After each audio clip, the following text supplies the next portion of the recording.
जिला कलेक्ट्रेट की जनसुनवाई में आज यूजीसी के समर्थन को लेकर जहां बहुत सारी जनता एकत्रित होकर जिला कलेक्ट्रेट पहुंची, वहीं यूजीसी विश्वविद्यालय अनुदान आयोग ने हाल ही में नए नियम जारी किए हैं, जिसका उद्देश्य उच्च शिक्षण संस्थानों में जातिगत भेदभाव को रोकना है।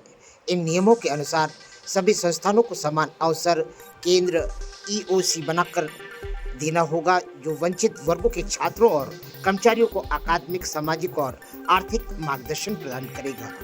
इन नियमों में कुछ मुख्य बिंदु प्रमुख हैं। जातिगत भेदभाव रोकना। संस्थाओं को जातिगत भेदभाव रोकने के लिए एक समिति या ईओसी बनाना अनिवार्य होगा। समान अवसर। एससी, एसटी, ओबीसी, महिला और दिव्यांगजनों के लिए समान अवसर सुनिश्चित करना। तीसरा, शिकायत निवारण। शिकायतों का निवारण करने के लिए एक प्रक्रिया बनाई जाएगी, जिसमें 24 घंटे के भीतर कार्रवाई की जाएगी। दंड। नियमों का उल्लंघन करने पर संस्था की मान्यता रद्द कर दी जाएगी या अनुदान रोका जा सकता है। वर्तमान में संपूर्ण भारत में यूजीसी को लेकर जहां सामान्य वर्ग में हलचल मची हुई है, वहीं एससी, एसटी, ओबीसी परिवारों में और जनता में इसकी अनभिज्ञता भी नजर आती है। कहा जाए तो यूजीसी के नए नियमों से सामान्य वर्ग के छात्र छात्रा और शिक्षकों को इससे ज़्यादा नकारात्मक प्रभाव पड़ सकता है। उनका मानना है कि नियम एक तरफा है और उन्हें सुरक्षा से बाहर रखते हुए इसका दुरुपयोग का खतरा भी है। कुछ प्रमुख चिंताएं उभर कर आई है, जिसमें भेदभाव की अस्पष्ट परिभाषा। नियमों से भेदभाव की परिभाषा बहुत व्यापक है, जिसमें मामूली आपसी विवादों को भी जातिगत रंग दिया जा सकता है। सबूत का भार। आरोपी पर सबूत का भार डालना प्राकृतिक न्याय के खिलाफ है। झूठी शिकायतों का डर। झूठी शिकायतों से निर्दोष छात्रों और शिक्षकों का करियर बर्बाद हो सकता है। फंडिंग एवं प्रभाव। नियमों का उल्लंघन करने पर संस्थाओं को फंडिंग रोकी जा सकती है या मान्यताएं रद्द की जा सकती है। इन नियमों के विरोध में कई संगठन और छात्र आंदोलन कर रहे हैं और इसे सुप्रीम कोर्ट में भी चुनौती दी गई है। वहीं पर खंडवा के मूल निवासी संघ ने भी यूजीसी के समर्थन में जहां जिला कलेक्ट्रेट को ज्ञापन सौंपा। आइए उन्होंने क्या बात रखी, आप भी सुने। भैया, आज जिला कलेक्ट्रेट की जनसुनवाई में कैसे आना हुआ आपका? हम लोग यहाँ पे, थोड़ा कस के बोलिएगा। मैं कलीराम भोरजे, खंडवा जिले का मूल निवासी संघ का जिला अध्यक्ष, और हम लोग आज कलेक्टर साहब को राष्ट्रपति के नाम से ज्ञापन देने आए हैं यूजीसी के समर्थन में। यूजीसी से क्या अभिप्राय है आपका? यूजीसी पर जो उच्च शिक्षण संस्थाओं में जो एससी, एसटी, ओबीसी से संबंधित जो अपराध होते हैं उसके खिलाफ, उसके समर्थन में हम लोग ज्ञापन दे रहे हैं। ऐसा कोई उदाहरण बताइए ना। यूजीसी को लेकर तो बहुत सारी बातें हो रही है। वर्तमान में सामान्य वर्ग भी जहां बात रख रहा है, वहां आप इसकी बड़ाई तो बताइए कि क्या खासियत है। जैसे कोई अपराध होता है एससी, एसटी, ओबीसी के साथ में, तो वहाँ पर हमारे मूल निवासी बहुजन के साथ में उसकी सुनवाई नहीं हो पाती है। हाँ। इस कारण केवल यूजीसी में अपराध होता है, उसके कारण ही आप लोग इसमें आनंदित हैं। उसमें और क्या अधिकार दिए गए हैं आपको, और संरक्षण क्या दिया गया है एजुकेशन के मामले में? सब सर लिखा हुआ है, इसकी कॉपी आपको दे रहे हैं। आप पढ़ के बताइए। जी सर।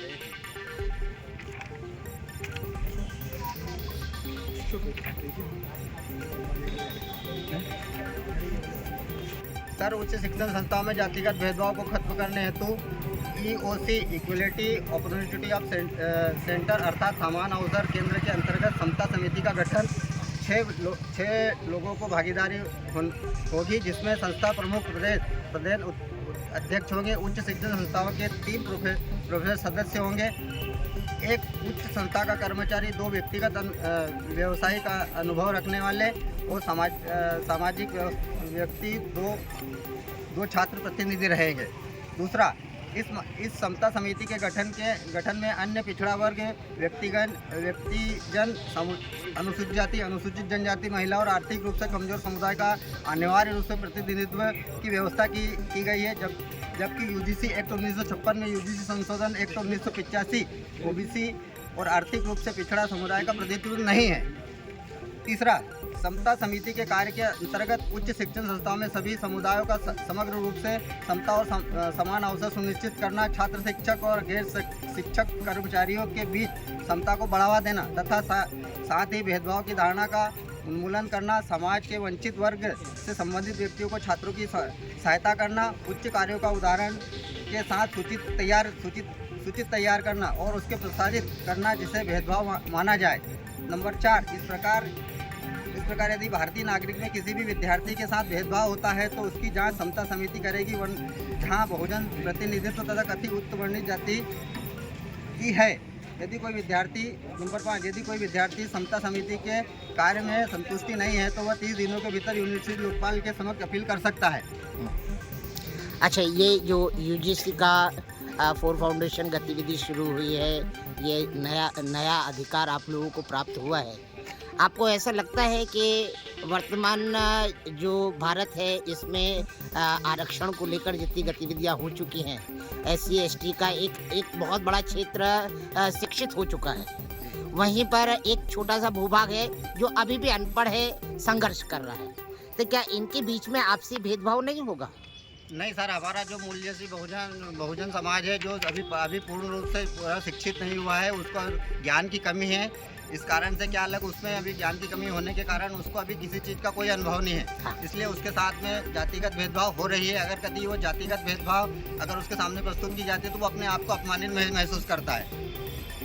जैसे सामान्य वर्ग को लेकर आप लोगों की टीका टिप्पणी थी कि सामान्य वर्ग भेदभाव और शोषण कर रहा है, तो क्या संस्थानों पर भी ये नियम लागू है? जी जी जी, आपको पूरी जानकारी है यूजीसी के बारे में? अभी थोड़ा क्या नया हूँ सर, थोड़ा सा माफी चाहूँगा इस चीज़ के लिए। नहीं, आप ही नहीं, पूरे आधे भारत को है ना यूजीसी की गलतफहमी है, जानकारी कम है। हमारे 17। हाँ, आप क्या बोलना चाह रहे हैं? मैं ये बोलना चाह रहा हूँ कि जिस प्रकार से उच्च शैक्षणिक संस्थाओं में SC ST OBC का प्रतिनिधित्व नहीं है, ये उसके लिए लागू किया है यूजीसी बिल, है ना। उसमें कोई किसी का भेदभाव नहीं कर रहा है, कोई किसी का विरोध नहीं कर रहा है। यूजीसी बिल हम चाहते हैं कि लागू हो, जिसकी जितनी संख्या है उस अनुपात में उसकी हिस्सेदारी होना चाहिए। ऐसे पांच प्रमुख कारण बताइए। उसके मैं बता रहा हूँ कि अगर देखा जाए तो उसके कई उदाहरण हुए, जैसे टीना दाबी जैसे जब वहाँ गए हैं, चयन हुआ है तो वहाँ उसको जातिगत रूप से प्रताड़ित करके उन्होंने मरने पर मजबूर हुआ, है ना। दूसरा कि ऐसे कई उदाहरण हैं जो कि मतलब उस स्थिति में रुके हुए हैं, है ना। तो ये किसी का विरोध नहीं है, हमारा किसी से विरोध नहीं है ना, किसी हम यही चाहते हैं कि हमारा जो प्रतिनिधित्व मिलना चाहिए, बाकी और कुछ नहीं। अच्छा, वर्तमान भारत में जिस तरह से आरक्षण की भूमिका चल रही है, आपको ऐसा नहीं लगता है कि सामान्य वर्ग की प्रतिभाओं का दोहन हो रहा है, शोषण हो रहा है? नहीं, अगर आप देखें उच्च शैक्षणिक संस्थाओं में तो 80% सामान्य वर्ग के लोग हैं। आपने क्या सर्वे करवाया है क्या ऐसा? बिल्कुल, ये राज्यसभा में आप प्रश्न उठा के देख लीजिए कि राज्यसभा में अभी प्रश्न उठा था कि जिन जो पदों पे है वो उसका कारण ही है, ये कोई यूजीसी बिल पहली बार नहीं आया, उसके लिए पूरा यूजीसी बिल तो बहुत पुराना है, संशोधित बिल है। सिर्फ ओबीसी का नाम जोड़ा है, अभी SC ST का तो ऑलरेडी था, पर ओबीसी का नाम जोड़ा है कि ओबीसी के भी वहाँ 52% जनसंख्या है, उनके बच्चे भी वहाँ जाते हैं तो उनका भी शोषण होता है। जैसे कहा जा रहा है कि 40% पे सीधे अधिकार दिया जाएगा। EWS में भी हो रहा है, माइनस में MBBS बने हैं अभी। EWS में क्या हो रहा है? अभी की रिपोर्ट है कि माइनस में MBBS आपको हर साल क्या प्रपत्र जमा करना पड़ते हैं SC ST के? जैसे कागज जमा करने पड़ते हैं, आवेदन वगैरह? किस बात के? EWS जैसे? नहीं तो EWS हम SC ST के लिए तो है ही नहीं ना, जिसके लिए है उनसे पूछिए कि आप है कि नहीं है, जमा करना है या नहीं करना है। आपका शुभ नाम? महेश पवार। क्या करते हैं? मैं प्राइवेट काम करता हूँ। प्राइवेट काम करते हैं। यूजीसी के बारे में क्या जानते हैं बाबू आप? यूजीसी के बारे में क्या जानते हैं? यूजीसी के बारे में सर मैं ये जानता हूँ कि जो भी कॉलेज या यूनिवर्सिटी में जो व्यक्ति के पीछे या विद्यार्थी के पीछे जातिगत भेदभाव किया जाता है किसी ऊंची जाति के जरिए। ऐसा क्या नाम है आपका? सर विकास का।